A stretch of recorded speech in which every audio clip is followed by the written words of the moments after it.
नमस्कार बच्चों, आप सबका स्वागत है इनफाइनाइट क्लासेस में। बच्चों, आज हम लोग एक लॉग का क्वेश्चन सॉल्व करने जा रहे हैं और इस क्वेश्चंस को सॉल्व करने से पहले हम लॉग के बारे में भी थोड़ा बहुत जानेंगे। लॉग की डिफिनीशन क्या है, लॉग के रूल्स क्या हैं, ठीक है। तो इम्पोर्टेंट क्वेश्चन है, कॉम्पिटिटिव एग्जामिनेशंस के पॉइंट ऑफ व्यू से ध्यान से देखिए और कोई चीज़ अगर समझ में ना आए तो आप पूछ भी लें आराम से, ठीक है। देखिए क्वेश्चन में ये है कि if 3 log x base 8 is equal to 2 then x is equal to question mark. 3 log x base 8 बराबर 2 है, तब x का मान होगा 4, 8, 3, नॉन ऑफ दिस या इनमें से कोई नहीं, ठीक है। तो लॉग का क्वेश्चन जो है ये सॉल्व करने जा रहे हैं, ठीक है। लेकिन उससे पहले सबसे पहले क्या करेंगे, लॉग की डिफिनीशन को समझेंगे।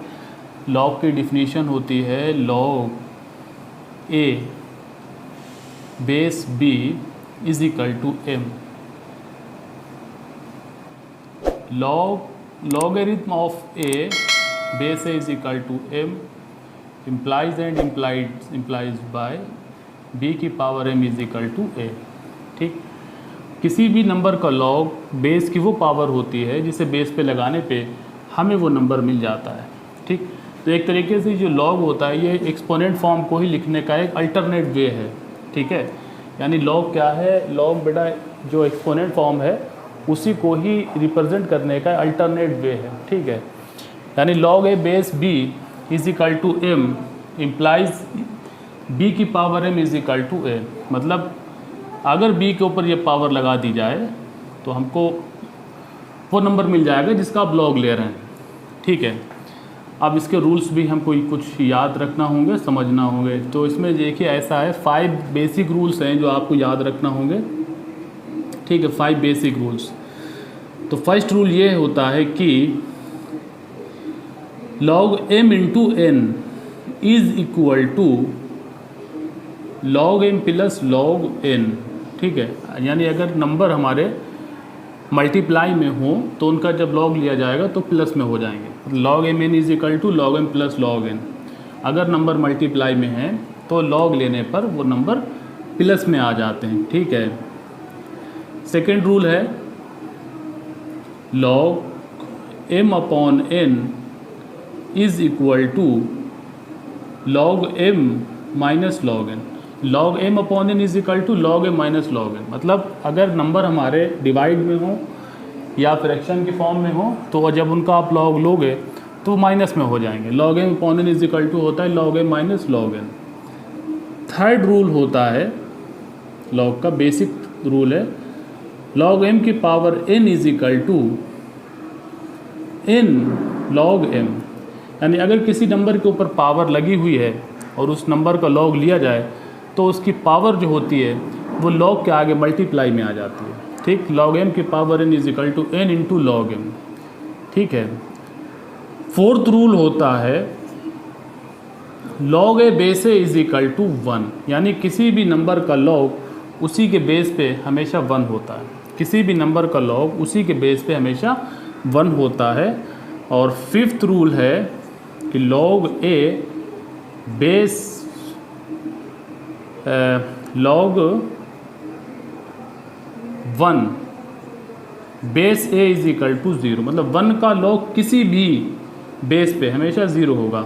देखिए भाई, आप a के ऊपर 0 पावर लगाओगे तो आपको 1 मिल जाएगा। मतलब किसी भी नंबर के ऊपर 0 पावर जो होती है वो 1 होती है, इसीलिए 1 का लॉग किसी भी बेस पे हमेशा 0 होता है, ठीक है। तो ये रूल्स आपने जो है माइंड में रखिए कि देखिए गिवन है 3 log x base 8 is equal to 2। ये आपको दे रखा है, ठीक है। तो जैसे कि अभी हमने कुछ रूल्स भी पढ़े थे, तो बेटा उसमें एक रूल्स पावर वाला पढ़ा था जिसमें मैंने बताया था कि log m की power n is equal to n log m होता है, ठीक है। मतलब अगर किसी नंबर के ऊपर कोई पावर लगी हुई होती हो तो जब उसको लॉग लिया जाएगा तो वो पावर आगे लॉग के मल्टीप्लाई में आ जाएगी। इसका उल्टा भी है, आप सही मान सकते हैं। यानी अगर कोई लॉग के आगे नंबर मल्टीप्लाई में लगा हुआ है, ठीक है, तो वो नंबर क्या हो जाएगा, पावर बन जाएगी। यानी ये जो 3 log के आगे मल्टीप्लाई में है ये x की पावर बन जाएगा, ठीक है। तो बेटा ये आपको मिलेगा log x की power 3 base 8 is equal to 2, ठीक है।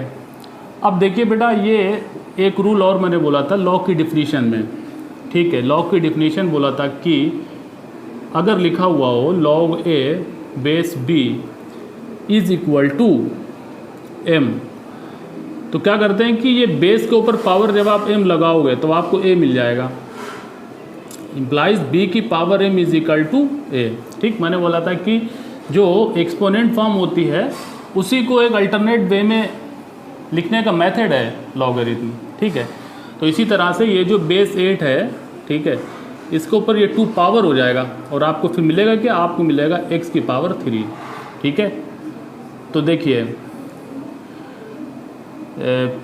एक 8 की पावर 2 इज इक्वल टू हो जाएगा x क्यूब, और वी नो दैट 8 की पावर 2 होता है 8 इंटू 8, 8 इंटू 8, 8 8 ज़ा 64 is equal to x cube.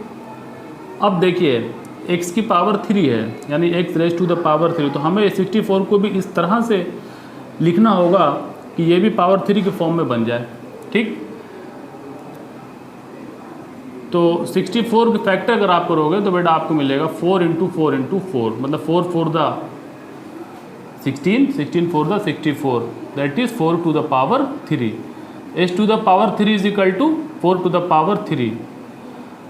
तो इसमें देखिए अब एक रूल और होता है, पावर का रूल है कि अगर कहीं पे लिखा हुआ हो a की power m is equal to b की पावर m, यानी दो नंबरों के ऊपर अगर पावर सेम है, बीच में इक्वल का साइन है, ठीक है, तो इसका मतलब होगा कि वो नंबर भी आपस में सेम है, पावर से पावर कैंसिल हो जाएगा, a is equal to b आ जाएगा, ठीक है। यानी अगर दो नंबर दे रखे हो, बीच में इक्वल का साइन लगा हो और उनके ऊपर पावर भी सेम हो, इसका मतलब होगा कि वो नंबर भी सेम है। तो बेटा इसी तरह से यहाँ पे क्या करेंगे, पावर से पावर कैंसिल कर देंगे, x की पावर 3 से 4 की पावर 3 कैंसिल हो जाएगी और हमको मिल जाएगा x इज इक्वल टू 4। यही जो है आंसर है, हमारा सोल्यूशन है, मतलब हमारा जो ए वाला ऑप्शन है वो जो है करेक्ट है, ठीक। उम्मीद है कि आपको ये समझ में आया होगा, ठीक है। नोट करें और कोई कॉन्सेप्ट अगर समझ में ना आया हो तो उसको पूछ भी लें, ठीक है। Thank you very much.